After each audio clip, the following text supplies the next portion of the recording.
I watched a video the other day of a 19-year-old kid in a rented silk shirt standing on a balcony in Dubai that definitely wasn't his, screaming into a wireless microphone about how your teachers are lying to you and that your degree is just a beautifully framed receipt for your own financial slavery.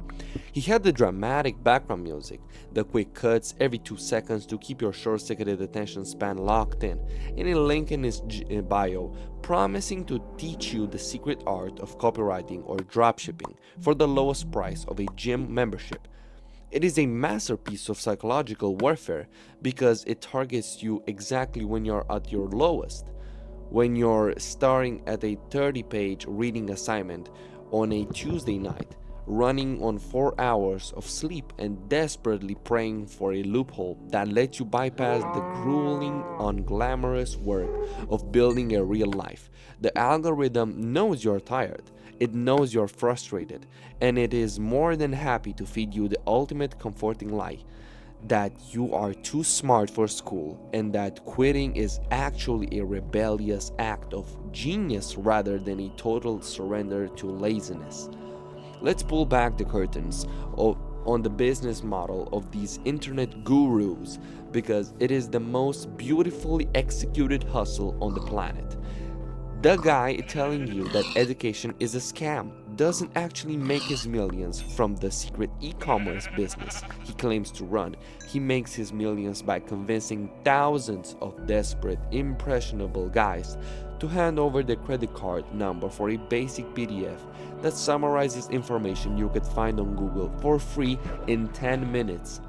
They need you to believe that the system is rigged against you because a confident, self-reliant, highly educated man doesn't buy life coaching courses from a stranger on Instagram. They require a steady supply of uneducated, broken, cynical young men who have completely checked out of reality because that is the exact demographic that is easy to manipulate and exploit. When you blow off your classes and watch their content, you aren't escaping the matrix. You are literally funding the lifestyle of a guy who is using your lack of discipline to pay the lease on his sports car. We have to talk about the absolute intellectual dishonesty of the classic dropout myths that gets recycled on your feed every single hour. You see the pictures of Bill Gates, Steve Jobs, or Mark Zuckerberg slapped onto motivational graphics with captions about how college is for losers. But let's look at the actual math of what happened there because comparing your situation to theirs is like comparing a backyard paper airplane to a SpaceX rocket launch. Those guys didn't drop out of a random state school because they failed freshman sociology or couldn't wake up for an 8 a.m. lecture. They dropped out of Harvard, an institution that is harder to get into than almost anywhere on earth because they had already invented world changing technologies and literally had venture capitalists pounding on their doors with suitcases full of millions of dollars. They left school because their businesses were scaling so fast that the classroom was physically holding them back. Dropping out of an Ivy League school with a multi-million-dollar software company already built is a calculated chess move.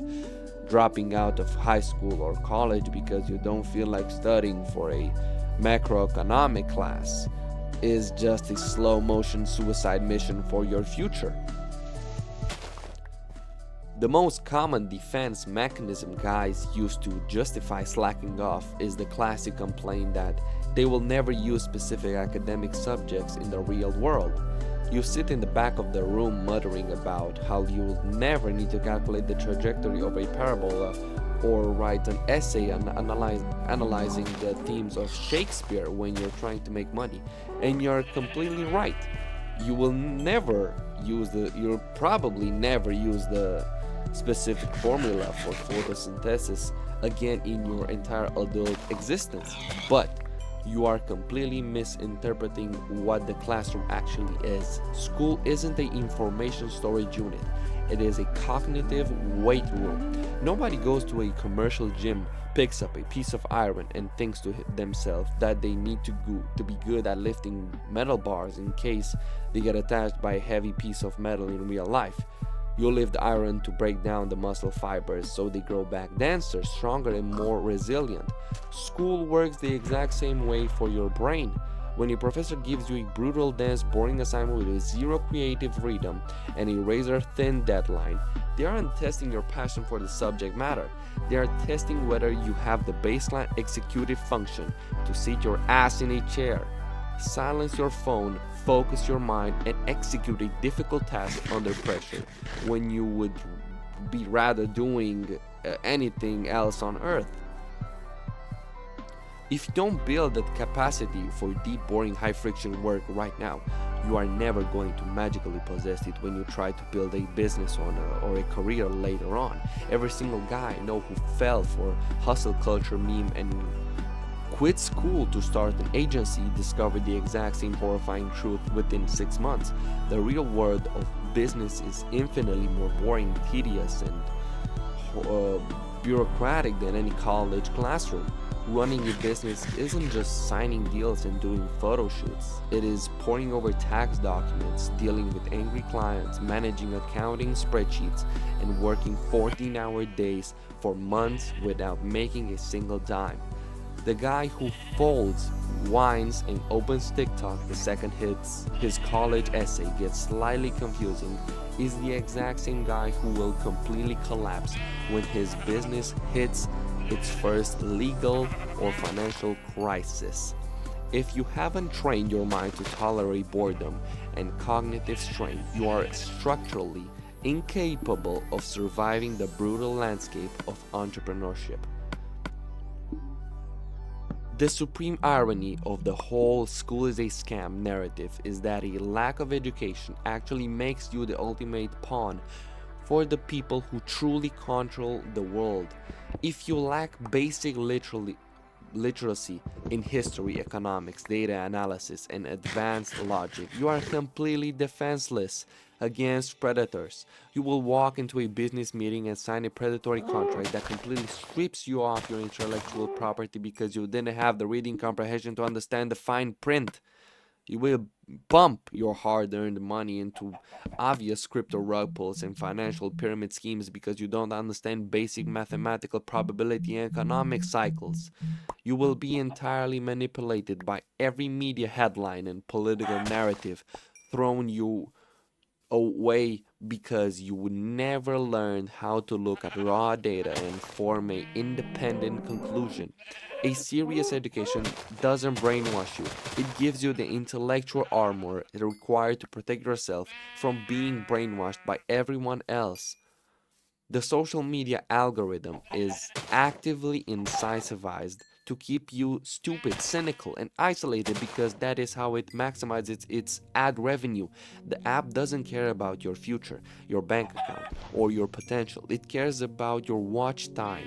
And nothing drives watch time like outrage, resentment, and shortcuts.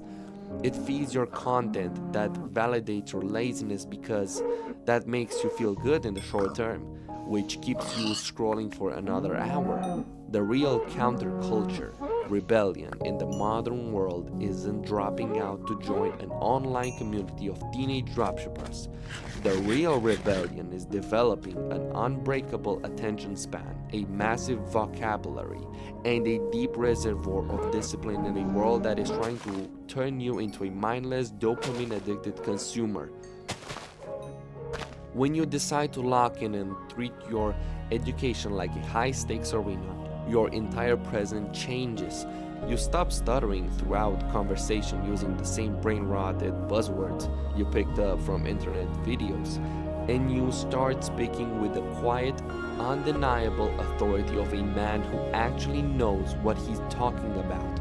You develop the writing skills to pitch complex ideas to people with real money, the analytical mind to spot massive market inefficiencies, and the sheer mental stamina to outwork your competition when things get ugly. You don't study to get a gold star from a teacher or a pat on the back from your parents. You study to build the raw personal leverage required to command respect in a world that is looking for every possible reason to dismiss you. Drop the screen, accept the temporary boredom, and start building a mind that is actually too powerful to be controlled.